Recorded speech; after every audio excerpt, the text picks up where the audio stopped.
이 아침 우리에게 주시는 하나님의 말씀은 구약 성경 요나서 3장 1절에서부터 6절까지의 말씀입니다. 이 계시의 말씀을 봉독하는 중에 살아계신 하나님의 음성을 들으실 수 있게 되길 바랍니다. 요나서 3장 1절에서부터 6절까지의 말씀을 봉독합니다.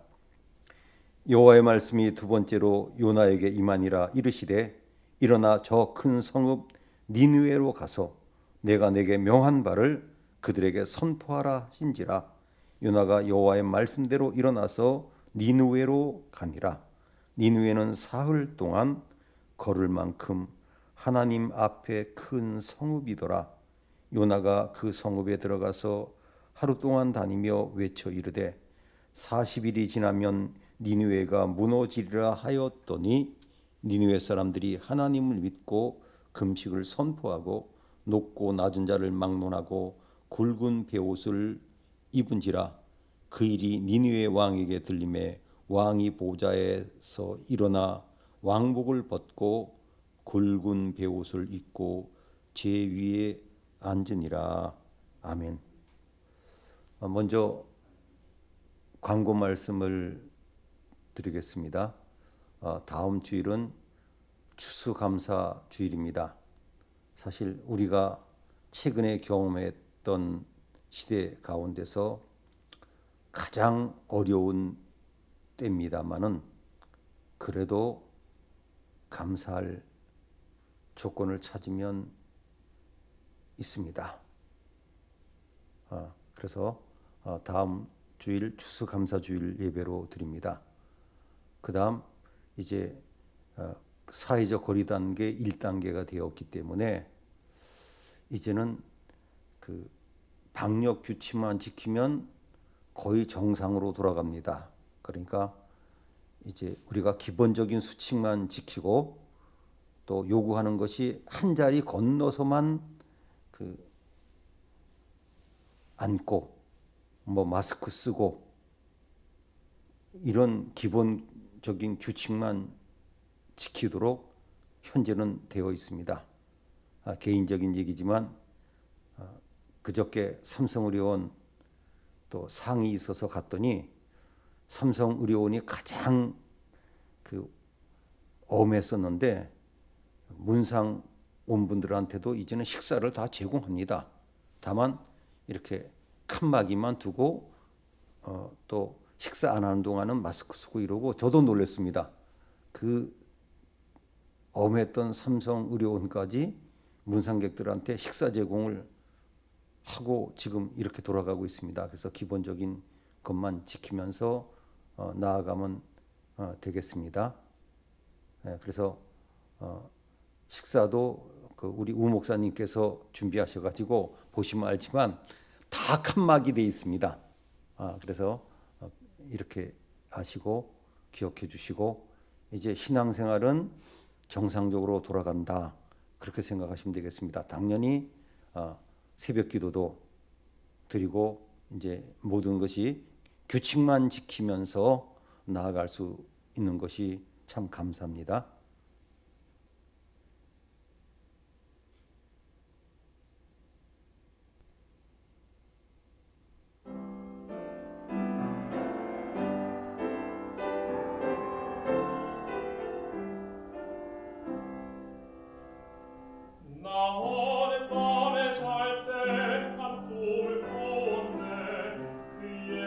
예루살렘 성의 곁에 섰더니 어떤 아이들이 그 묘한 소리로 쥐 찬미하는 소리 참 청아하도다.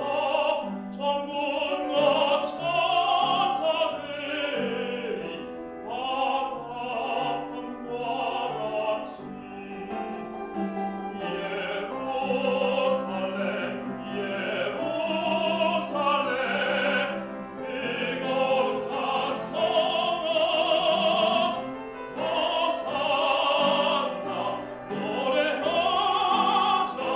호산나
이게 코로나19가 가져다 준 선물입니다.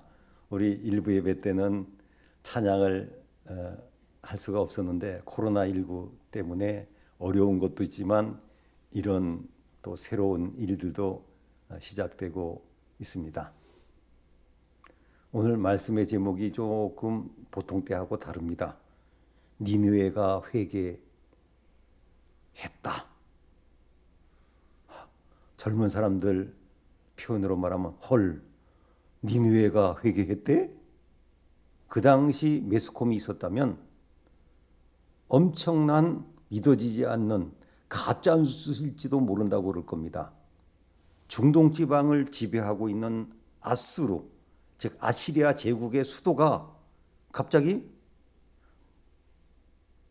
외국에서 온 요나라고 하는 선지자 한 명이 그냥 지나가면서 몇 마디 외친 걸 듣고 회개했다고 합니다.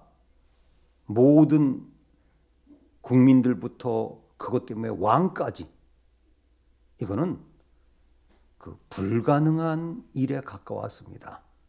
그래서 심지어 믿음이 약한 사람들은 이거 설화 아냐? 이렇게 뭐 조작한 거 아냐? 이렇게까지 얘기가 나옵니다. 더구나 요나가 물고기 뱃속에서 사흘 만에 다시 나와가지고 그랬다고. 저는 가능하다고 믿습니다. 더군다나요, 레바논에 가면 요나 마을이라는 곳이 있어요. 거기 사람들은 요나가 여기서 상륙해가지고 갔다고 믿고 있어서 마을 이름이 아예 요나 마을이 있어요. 그런데 이 사건이 재조명된 것은 약 750년 뒤입니다. 이 요나 사건은 예수님 오시기 약 750년 전, 지구로 말하면 약 2770년 전 일어났던 사건입니다. 그런데 어느 날 갑자기 예수님이 사람들에게 요나 얘기를 했습니다. 그 이유가 있습니다. 예수님께로 사람들이 장애자를 데리고 왔습니다. 눈 멀고 말 못하는, 거기다가 귀신까지 들은 사람을 데리고 왔는데 예수님께서 그 자리에서 낫게 해주셨습니다. 이 사람이 정상이 돼서 듣기도 하고 말하기도 하는데 예수님은 그 당시 요 시찰 1번이었습니다. 예루살렘에서 서기관 바리새인들이 예수님을 감시하러 왔습니다. 이 사람들이 할 말이 없는 거예요. 네? 아니 그 자리에서 뭐라고 얘기하겠습니까?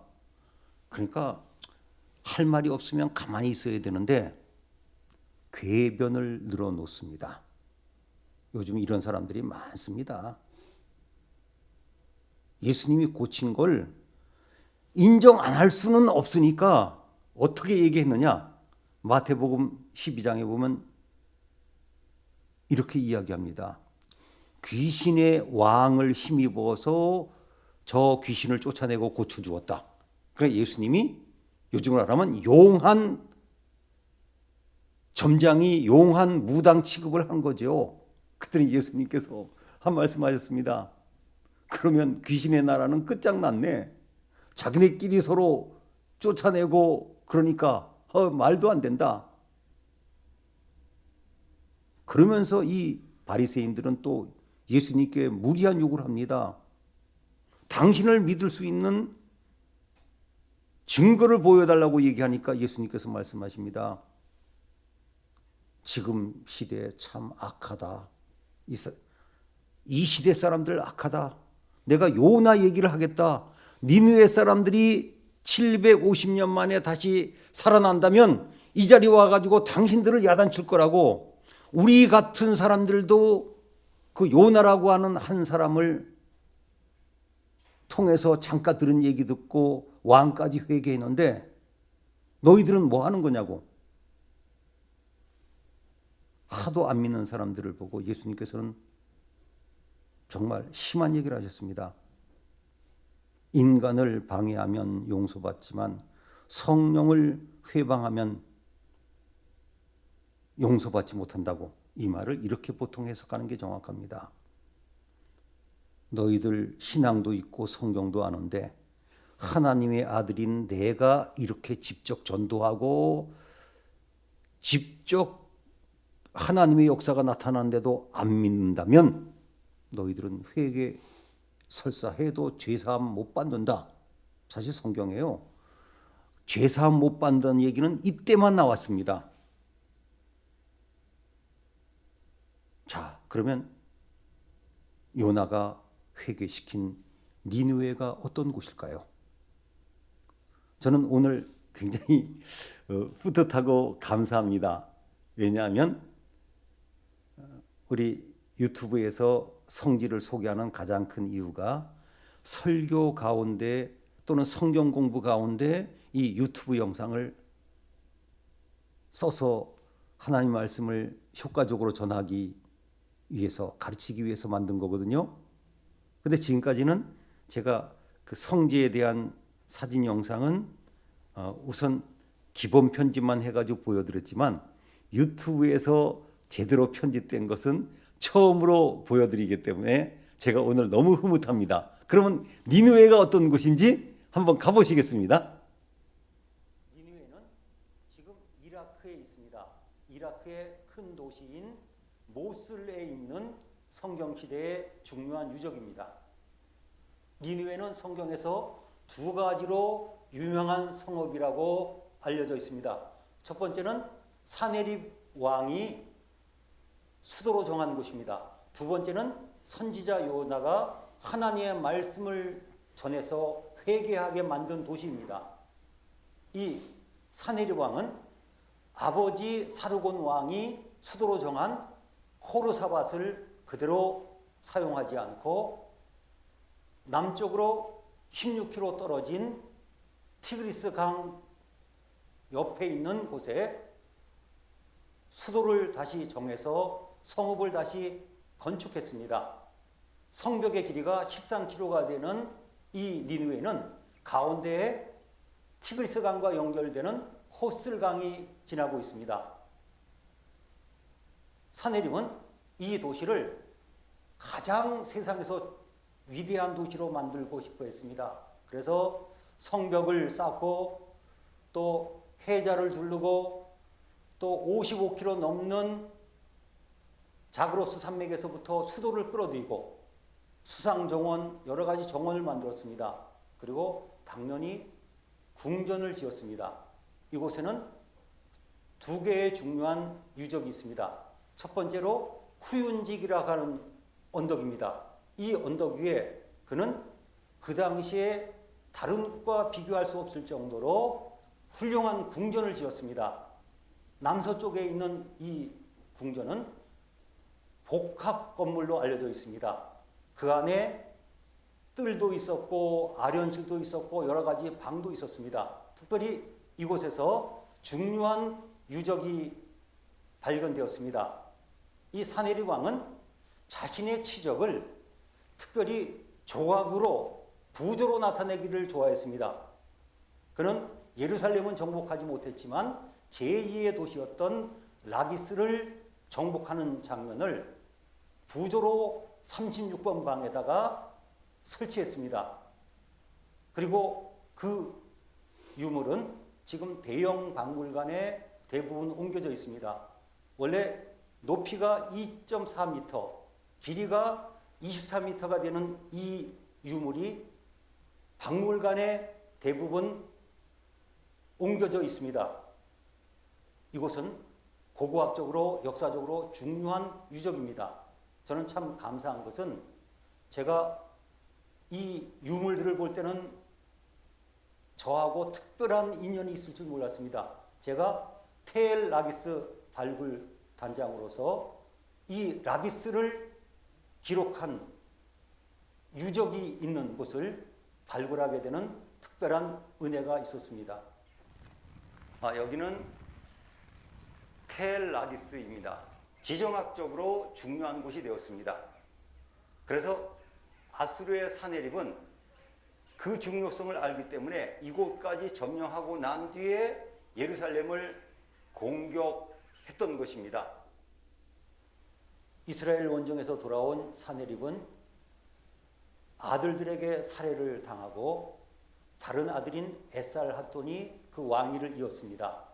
그 뒤에 에살핫돈의 아들이었던 아수르바니팔이 아수르를 다스리면서 그는 북쪽에 자신만의 궁전을 다시 지었습니다. 그 궁전은 사자사냥을 묘사한 구조와 또 그 당시 세계 최대의 규모를 자랑하던 22,000개의 토판 문서가 발견된 도서관으로 유명합니다. 선지자 요나의 무덤이라고 알려진 이 선지자 요나 언덕은 제대로 발굴이 되지 않았습니다. 이곳에는 요나의 무덤이라고 하는 곳이 있는데 2014년에 이곳을 장악한 IS가 철저하게 그 유적을 파괴해버렸습니다. 2017년 1월 달에 다시 이곳이 탈환되었고 이 지역은 최근에 발굴이 시작되고 있습니다. 2018년에는 터널을 뚫어서 새로운 주전 1000년 전에 왕궁을 발견하기도 했습니다. 니느웨는 영국 외교관인 레이야드에 의해서 1847년부터 발굴이 되어서 세상에 알려졌습니다. 그 전까지 사람들은 니느웨가 어디인지는 몰랐지만은 이 고고학자들의 노력으로 성경의 도시였던 니느웨, 바벨론 연합군에 의해서 멸망당했던 이 니느웨는 성경의 내용이 사실인 것을 모두에게 알려주는 중요한 유적이 있습니다. 이 유적은 지금 이라크의 모슬이라고 하는 도시에 있습니다. 예, 원래 우리 짜이트 부대가 모슬로 파병되려고 처음에는 얘기가 됐었어요. 만약 거기에 파견됐었으면 큰일 날 뻔했습니다. IS가 가장 악독하게 파괴시키고 또 거기에 기독교인들이 많았는데 기독교인들을 죽이고 쫓아냈던 아주 가슴 아픈 곳입니다. 또 제가 영상으로 보여드리지 못한 것은요, 지금 이라크는 갈 수가 없습니다. 제가 늘 이야기합니다. 이라크를 정상적으로 갈 수 있으면 내가 만사제치고 다음 주간이라도 갈 거라고. 지금은 도저히 갈 수가 없는 나라이기 때문에 제가 2001년에 갔던 사진을 통해서 보여드릴 수밖에 없는 곳입니다. 요나를 잠깐 소개해드립니다. 요나는 그 아미떼의 아들이라고 성경에 기록되어 있는데 고향이 한 번 기록됐습니다. 열왕기하 14장 25절에 가드 헤벨 아미떼의 아들 요나라고 이야기해서 가드 헤벨이라고 하는 그의 고향이 성경에 유일하게 기록됐습니다. 그럼 가드 헤벨은 어딜까요? 성지를 가시면 나사렛이 있지요. 나사렛에서 가나로 가는 그 사이 옆 언덕 메시헤드라고 부르는 곳이 바로 요나의 고향입니다. 그런데 안타깝게도 이곳은 100% 아랍인이 살고 모두가 다 무슬림들입니다. 제가 혼자 그곳에 갔다가 곤욕을 치렀습니다. 그곳을 쭉 두르는데 갑자기 웬 청년 하나가 제 차를 막았습니다. 그리고 제 차가 못 가도록 앞을 딱 막으면서 문을 열더니 너 뭐하러 왔니? 그래서 사진 찍으러 왔다 그랬더니 카메라를 내놓으래요. 그런데 이 청년이 자기 신분도 안 밝히고 경찰도 아니고 아마 제가 보기엔 아랍 마을이기 때문에 그 뭐 치안 쪽을 신경 쓰는 청년 같아요. 여기는 팔레스틴 지역이 아니고 이스라엘 영토입니다. 그런데 마을 자체가 아랍인 마을이에요. 제가 이런 일은 처음 당했기 때문에 그래도 어떡해요. 남의 동네에 왔으니까. 그래서 카메라 한 대만 보여줬더니 저한테 검사를 하는 거예요. 제가 그럴 줄 알고요. 그런 동네 가면 사람을 절대로 찍어서는 안 됩니다. 왜냐하면 그들이 겁내는 것은 누가 들어와서 사람들을 찍는 거거든요. 전 그걸 알기 때문에 사람을 안 찍고 그날 찍은 것들을 이렇게 보니까 자기가 봐도 너무 멋있거든요. 허 그러더니 부드러워지더니 보내주더라고요. 그래서 제가 다음번에 또 한 번 갈 때는 보디가드를 데리고 꼭 들어가겠다. 어쨌건 인상이 안 좋습니다. 어쨌건 그 요나가 니느웨로 갔습니다. 우리 아시죠? 가기 싫은 걸. 그렇죠. 지금 우리나라를 압제하고 있는 강대국 아수르 사람들을 하나님의 벌을 받고 죽었으면 좋겠어요. 그렇죠. 우리나라를 괴롭게 하는 사람들한테 선교하러 간 선교사님들을 한쪽으로는 괴롭다고 이야기하는 것 이상입니다. 그러다가 혼이 나고 물고기 뱃속에서 3일 동안 있으면서 회개하고 니느웨로 갔습니다. 그러니까 그냥 저는 그 요나의 얼굴을 사진 찍었으면 완전히 부은 얼굴이었을 거예요. 그냥 이야기합니다. 네? 40일 후에 이 니느웨가 멸망할 것이다. 툭툭툭 던졌는데 회개합니다. 그래서 처음 말씀드렸듯이 안 믿어지는 이야기가 전개되는 겁니다. 그런데 성경을 연구한 분들의 얘기에 의하면 이때 아수르 제국이 약해질 때라고 합니다.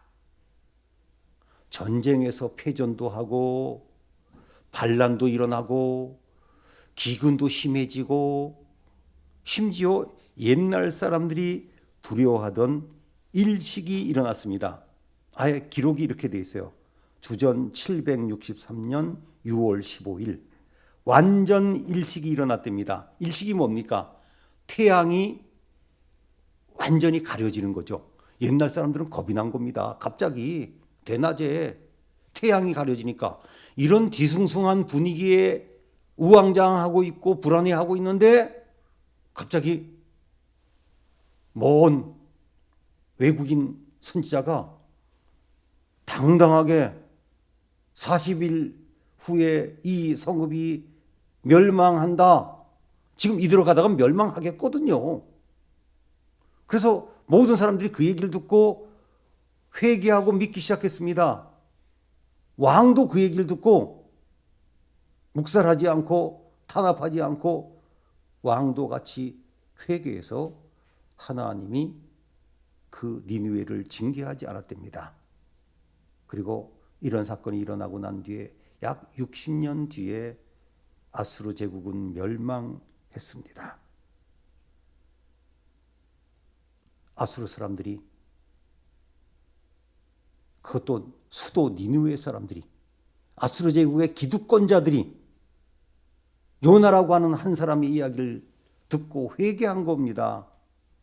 요나는 그것도 믿어지지 않아서 우리가 성경에서 잘 아는 대로 이 성이 멸망당하는 걸 보려고 언덕에 올라가서 보다가 그런 일이 일어나지 않고 박농쿨 망가지니까 그것 때문에 화나다가 하나님한테 혼나고 이런 놀라운 일들이 일어났습니다.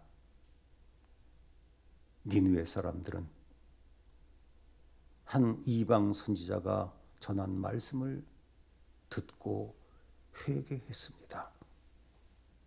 예수님께서는 그래서 이 내용을 예화로 쓰셨습니다. 니느웨 사람들이 지금 나타난다면